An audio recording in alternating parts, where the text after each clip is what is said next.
Ernakulam ചോറ്റാനിക്കരയിൽ POCSO case അതിജീവിതയായ 19-കാരിയെ മർദ്ദിച്ച് അവശയാക്കിയ കേസിൽ പ്രതി അനൂപുമായി പോലീസ് തെളിവെടുപ്പ് നടത്തി. മർദ്ദിക്കാൻ ഉപയോഗിച്ച ചുറ്റിക വീട്ടിൽ നിന്ന് കണ്ടെത്തി. പെൺകുട്ടി നേരിട്ടത് കൊടിയ പീഡനമാണെന്നാണ് പോലീസ് പറയുന്നത്. തല ഭിത്തിയിലിടിച്ച് ശ്വാസം മുട്ടിച്ചെന്നും പോലീസ് അറിയിച്ചു.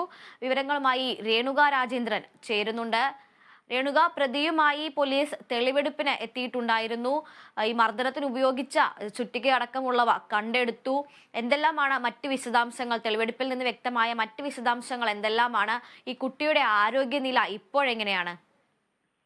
കുട്ടിയുടെ ആരോഗ്യനില നിലവിൽ അതീവ ഗുരുതരമായി തന്നെ തുടരുകയാണ്. ഈ തെളിവെടുപ്പിന്റെ പശ്ചാത്തലത്തിൽ നിന്നും മനസ്സിലാക്കിയിരിക്കുന്നത് കൂടുതൽ നിർണായകമായ വിവരങ്ങളാണ്.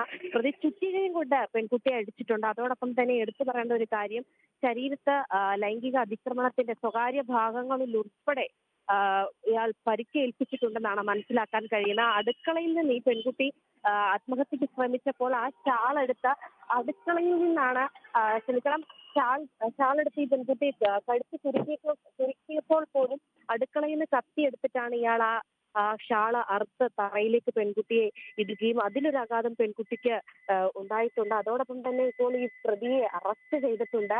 നിലവിൽ ഇന്ന് കസ്റ്റഡിയിലെടുത്ത് ചോദ്യം ചെയ്യലുകൾ ആരംഭിച്ചിട്ടുണ്ടായിരുന്നു. ശ്വാസം ഈ പെൺകുട്ടിയെ ശ്വാസം വിടാതിരിക്കാൻ, അല്ലെങ്കിൽ ഈ പെൺകുട്ടിക്ക് ജീവൻ അപായപ്പെടുത്തുന്ന രീതിയിൽ തന്നെയാണ് ഇന്നും പലതവണയായി ഇയാൾ തീ കൊണ്ട് ദേഹോപദ്രവം ചെയ്യിപ്പിച്ചിട്ടുണ്ടായിരുന്നു.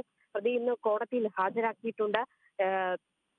വീട്ടിലെ പല വസ്തുക്കൾ ഉപയോഗിച്ച് ഇയാൾ ഇങ്ങനെ ചെയ്തിട്ടുണ്ടെന്നാണ് പറയുന്നത്. മറ്റാരുമായി സംസാരിക്കുന്നത് എനിക്ക് താല്പര്യമില്ല എന്നാണ് ഇയാൾ പറഞ്ഞത്. ഈ പലതവണ ഈ ഒരു ഉപദ്രവത്തിന് ശേഷം 4 മണിക്കൂറോളം ഈ പെൺകുട്ടിയുടെ അടുത്ത് ഇയാൾ നിന്നിട്ടുണ്ട്. ലൈംഗികപരമായ ഒരു ആവശ്യം ഞാൻ അങ്ങോട്ട് ഉന്നയിച്ചപ്പോൾ അവൾ വിസമ്മതിച്ചു. പഴയ പോലെയല്ല, ആ രീതിയിലുള്ള ഒരു സംസാരമാണ് ഈ പ്രതിയിൽ നിന്നും കിട്ടിയത്. എനിക്ക് അവർ തമ്മിൽ ഒരു വർഷത്തോളമുള്ള ഒരു ബന്ധമുണ്ടായിരുന്നു. ഇൻസ്റ്റഗ്രാം വഴിയാണ് ഇരുവരും തമ്മിലൊരു പരിചയപ്പെട്ടത്. പെട്ടെന്നുണ്ടായ ഒരു സംഭവത്തിൽ, അല്ലെങ്കിൽ ഈ പെട്ടെന്ന് പെൺകുട്ടിയുടെ സ്വഭാവത്തിൽ വന്നൊരു മാറ്റം പ്രതിക്ക് താങ്ങാനായില്ല എന്ന രീതിയിലാണ് ആ പ്രതി പറയുന്നത്. അതോടൊപ്പം തന്നെ ലൈംഗികപരമായ ഒരു ആവശ്യം പ്രതി ഉന്നയിച്ചിട്ടും പെൺകുട്ടി സമ്മതിച്ചില്ല.